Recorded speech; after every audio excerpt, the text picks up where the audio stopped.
Bolsonaro's Russia trip shows escalating geopolitical tensions in South America. With practically overwhelming criticism by the media and major political parties in Brazil, President Jair Bolsonaro returned from a 3-day trip to Russia and Hungary on Friday. As frantic charges against the Russian government are intended at stoking conflict in Ukraine, the trip was criticized for weakening Brazilian ties with the imperialist nations. At the time, it was announced that Bolsonaro's trip had been agreed upon in December and would include discussions about unspecified military cooperation agreements as well as bilateral trade and investment. Bolsonaro also wanted assurances from Russia that it would continue to supply Brazil with fertilizer. It is widely believed that the country's grain and meat production, two of the only economic sectors that have witnessed any development in the recent decade, have kept GDP from falling much worse since 2015. Attempts were made by the corporate press, which is closely tied to the US political establishment, particularly the Democratic Party, to diminish the objective conflicts motivating the journey.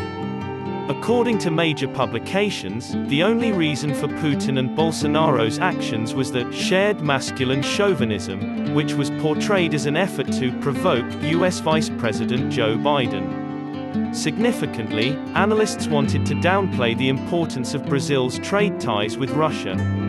Bolsonaro wants to upset the United States, the world's biggest economy, by visiting a little economic partner, according to the right-wing Veja magazine.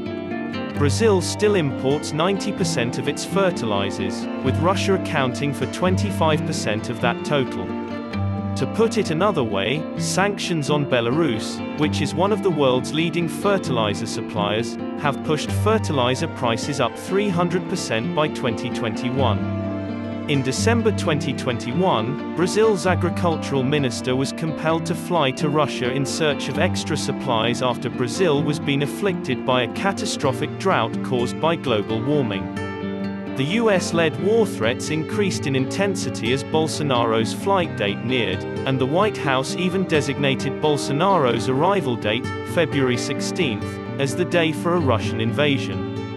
Bolsonaro's administration's declared aims of increasing NATO relations and joining the OECD might be jeopardized if he travels to Europe, according to editorials in Brazilian newspapers.